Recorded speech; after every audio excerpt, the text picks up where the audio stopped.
Hello everyone, Radhe Radhe. कैसे हो आप सब लोग।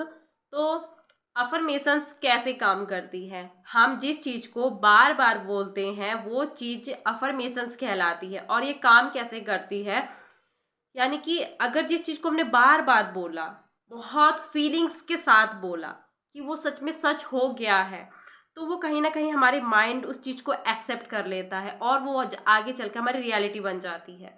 तो मैं एक छोटा सा एग्जांपल दूंगी कल ही अपने बेटे का, कि मेरा बेटा एक बात हर रोज बोल रहा था कुछ दिनों से, मतलब 4-5 दिन बाद बोली उसने।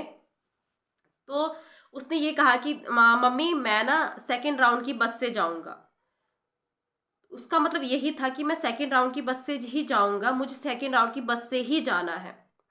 तो उसने उस चीज़ को एक्सेप्ट कर लिया था कि उसे पता था कि और बच्चे भी सेकेंड राउंड की बस से जाते हैं, तो मैं भी जा सकता हूँ।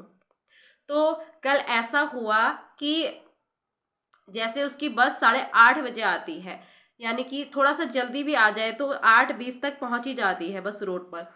तो कल ऐसा हुआ कि 8:17 पर बस आ गई और मैं बस जाने ही वाली थी, अपने घर के गेट से निकलने ही वाली थी, उतनी देर में बस चलेगी। और हुआ ये, उसके बाद मुझे सेकेंड राउंड की बस से पहुंचाना पड़ा। मैंने पहली बार उसको सेकेंड राउंड की बस से पहुंचाया स्कूल।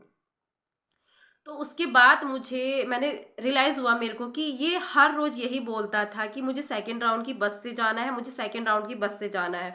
और फाइनली इसका ये कंप्लीट हो गया।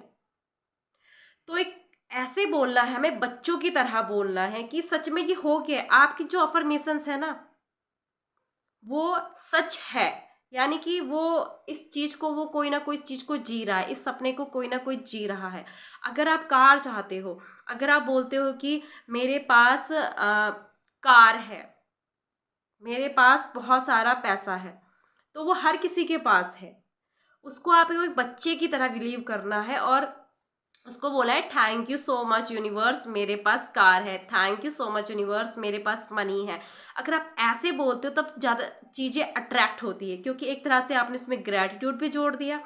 एक तरह से आप बड़ी शिद्दत से बोल रहे, बड़ी फीलिंग्स के साथ बोल रहे, क्योंकि आपको पता है अगर मैं मनी मांग रहा हूँ तो ये कहीं ना कहीं ब्रह्मांड में हर किसी के पास पैसा है, हर किसी के पास कार है। तो मैं ब्रह्मांड से अगर मांग रहा हूँ तो कोई बहुत बड़ी बात नहीं है, बहुत छोटी सी बात है और यूनिवर्स मुझे वो दे देगा, बस मुझे मांगना है। तो अगर आप ऐसे बिलीव करते हो अपने एक छोटे से बच्चे की तरह, तब जाके वो चीज़ मैनिफेस्ट हो जाती है। यानी कि आपने यूनिवर्स पर छोड़ दिया कि यूनिवर्स देगा ही देगा।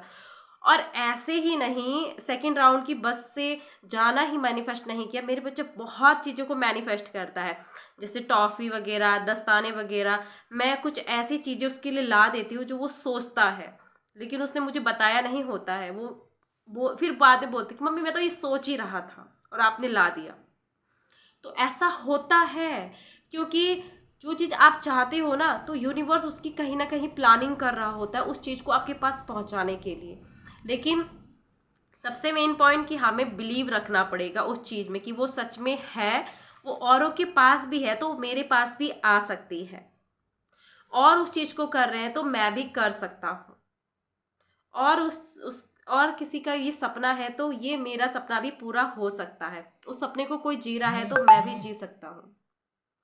तो ऐसे बिलीव रखना है, ऐसे फेथ रखना है आपको, तब जाकर चीज़ें एकदम से मैनिफेस्ट होती हैं। ऐसा करके देखिए। थैंक यू वर्ड्स का यूज़ जरूर कीजिए, क्योंकि जब आप ग्रैटिट्यूड पे करते हो तब यूनिवर्स को आपको वो देना ही पड़ता है, क्योंकि आपने उसमें ग्रैटिट्यूड पे कर दिया है। क्योंकि ग्रैटिट्यूड में बहुत ज़्यादा पावर है। तो अफर्मेशंस बोलिए फीलिंग्स के साथ, जैसे वो आपको मिल गई है और आप बहुत ज़्यादा खुश हैं। मिलते हैं अगली नेक्स्ट वीडियो में, तब तक के लिए thank you so much, God bless you, Radhe Radhe, love you all.